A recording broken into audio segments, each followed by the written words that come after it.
Good Tuesday morning of the 30th week of the year. I'd like to read the gospel here to you. It's a very short one from Luke, because it kind of fits in what I just said about the martyrdom to Chinese, our Passionist missionaries who went to China. Let me just show it to you, okay? You put it, see if you can put it together. I'm trying to do it myself here. What is the kingdom of God like? This is Luke's gospel. To what should I compare it? It's like a mustard seed that a man took and planted in a garden. When it was fully grown, it became a large bush, and the birds of the sky dwelt in its branches. Again he said to him, to what shall I compare the kingdom of God? It's like yeast that a woman took and mixed in with 3 measures of wheat flour until the whole batch of dough was leavened. Of course, in Luke's time, Luke is talking to as I understand it, the Greek community, Greek Christians. And you can see the planting of the seed there became, in a sense, European Christianity. If there was ever an analogy of the mustard seed, it has to be Christian Europe. Holy moly.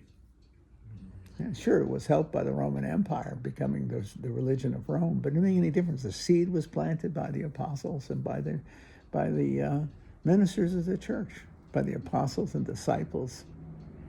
They planted the seed, and they were martyred, but the seed was planted.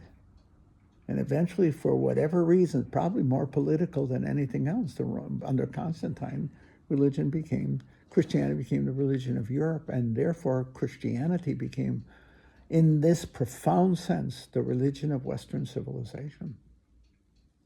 A mustard seed. But holy moly, what came of it? And I believe this when I was talking to you yesterday about it. I believe this, the blood of the martyrs in China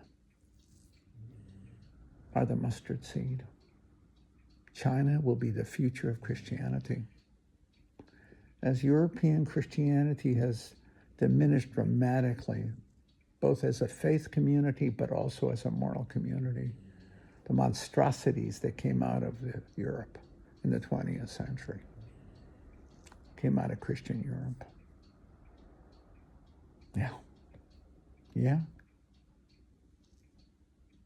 China has had its monsters, but also its martyrs. And so did Europe, of course.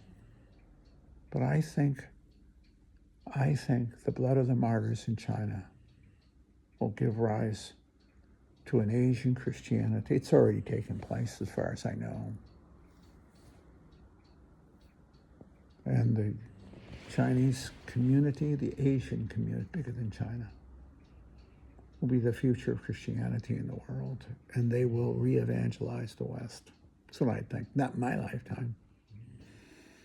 I would say within the next 100 years, at the most. And I see it as indications like this. Sometimes you use keys to try to get the picture.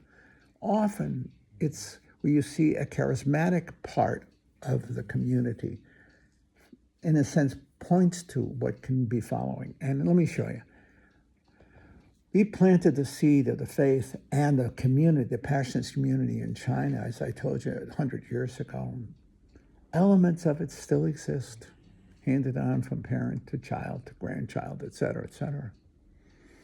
But also, from what I understand, we have more Chinese vocations now than we have in Europe and the United States. I'm talking about Passionist vocations. China is the future of my order.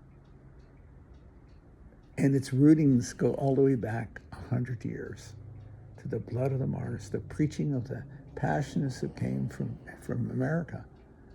In fact, from the East Coast. From the whole country. Passionists, East and West, who went there and preached the gospel at great personal sacrifice and even the sacrificing, in some instances, of their life.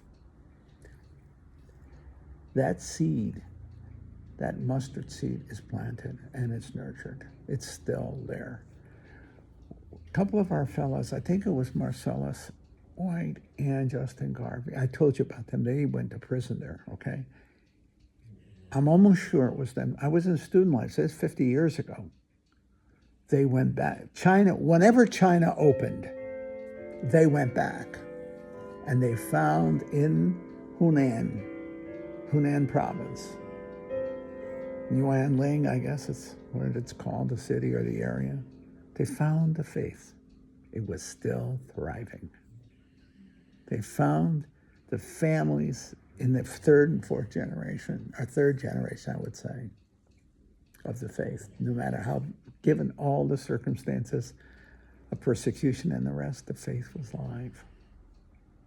They found their friends there. Isn't that a marvelous story? You had to live with those men. Not that they went or anything. You wouldn't know anything about them except you were told, not by them. You were told by the stories told about them. Including, there was a beautiful article in the Sign magazine about the Passionist China experience, but especially living in a community. The stories are told informally. You begin to know that this Justin Garvey or this Marcellus White, these are the guys that went to prison. Never complained, but they witnessed the faith and the peacefulness of their lives, and also the suffering they felt for the people whom they loved and were loved by, and who were martyred because of that. You had to be there. You had to be there and hear them talk.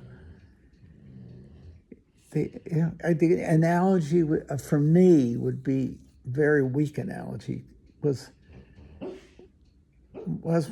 maybe if when I start talking about the kids of the old neighborhood, okay, like Frankie Coppola, even Jimmy Nizzalo and some of the others, there is a soft reference, a reverence and reference to them. Now Frank is dead now, and Frank has stayed to be a very close friend. But when I think back at those times, I think with a certain reverence for the people of the past, the kids I grew up with, the kids of the old neighborhood. It's only a weak analogy, but it's a remembrance when the narrative is told. When I tell that story, I tell it with affection and sometimes terrible sadness when things did not work out well for them. Yeah. See, the kids of the old neighborhood. Well, that's a very weak analogy, but if anybody who knows me knows I talk about it all the time. Somebody asked me one time, I don't know where it was, at the university, where I got my so-called wisdom. I guess I have a reputation of having a certain degree of wisdom. And I said, from the kids of the old neighborhood. Yeah, it was somebody in the faculty who said to me, Ted, where'd you get all this from? I said, the kids of the old neighborhood. Yeah. See, there's a sense in which you remember. And that's what the gospel does. It remembers who planted the seed, the mustard seed, and watched it grow. That's Luke. By the time Luke is in the picture, it's growing.